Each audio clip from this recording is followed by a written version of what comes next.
This is an interesting time for Apple. The company released its Q1 guidance saying we're going to make less profits, and they've been making some really kind of strange moves for Apple. Apple's known to be the company that everything's in-house. You're in our ecosystem. We're great. It's lovely. The sky is blue, and we're on top of heaven. And it looks like heaven is falling down. Well, Apple has done some interesting things lately to kind of match what the Q1 guidance has told us. So Tim Cook came out earlier this year and said, look, Q1 guidance says we're going to have less profits. This is due to a couple of things: slower sales in China, also the fact that we repaired 11 million iPhones as opposed to the normal 1 to 2 million a year, which coincided with the release of the brand new iPhones, the iPhone XS, XS Max, as well as the XR. So few people upgraded their iPhones, and this is worrying for the company. Now, Tim Cook said they will focus on services and products that they actually have, and that spells something very interesting for me. It means lack of innovation. Yes, I'm saying that because it seems that Apple is focusing on that and also trying to expand more. So let's take a look at some of the things that they are doing currently right now to bridge that gap of slower sales.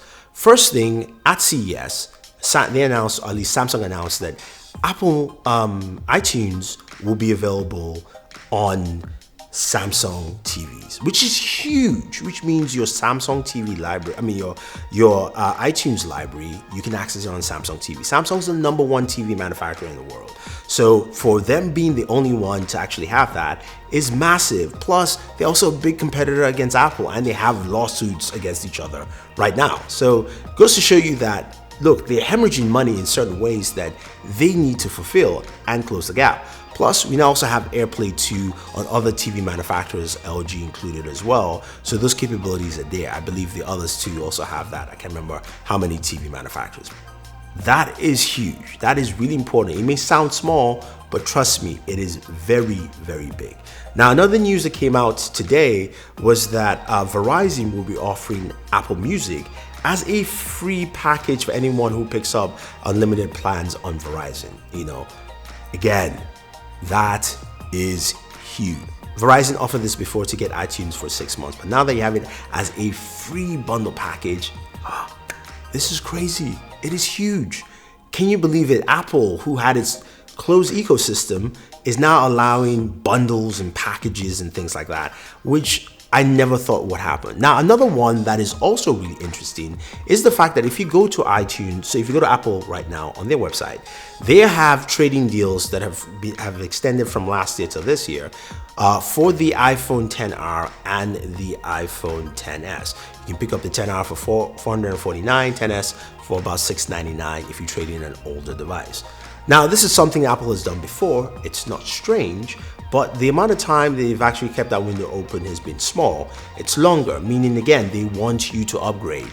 They're trying to force that notion, and it means again, those sales are low and they have to close that gap. Shows me a company who is looking at more of the strategic side of things and the structural side of things to actually close that gap, and rather than the innovative side of things as well. So, hey, innovation, Apple, where is it?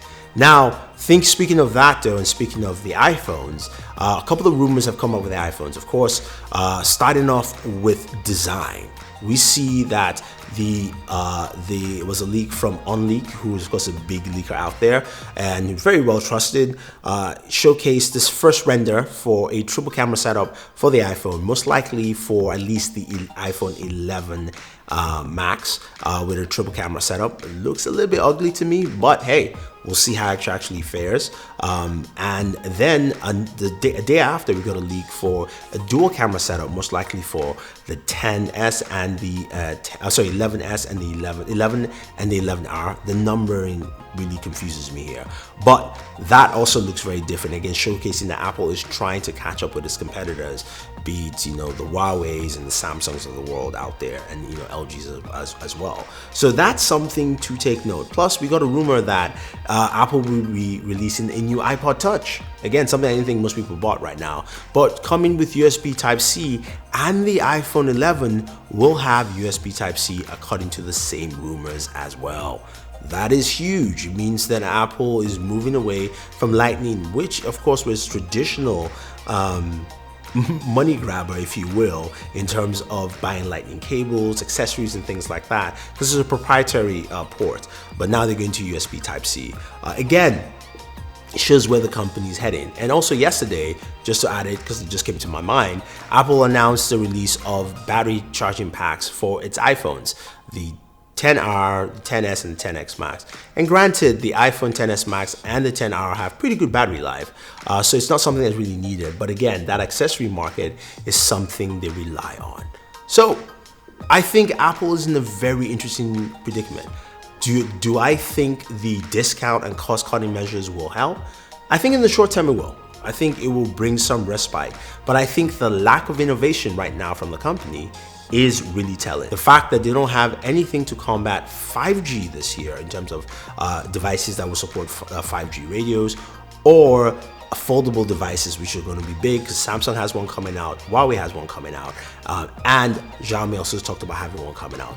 It's going to be huge as well, and Apple has no answers for both.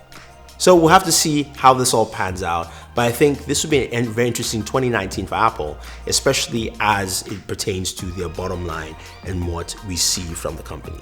So if you have any questions or any comments, let me know, guys. If you agree with me or disagree with me, leave your thoughts down below. I'd love to hear it, because I think Apple as a company is in a very different spot as you compare it to the #1 company right now, even Microsoft, who's been posting something really different in terms of striking deals and doing many things out there from a different perspective. So let me hear your thoughts, guys. Leave them down below. Don't forget to like and share this video, favorite this video, subscribe to the channel if you haven't already, and hit that notification icon to get notified with our latest videos. Thunder E saying thank you, and always enjoy your entertainment.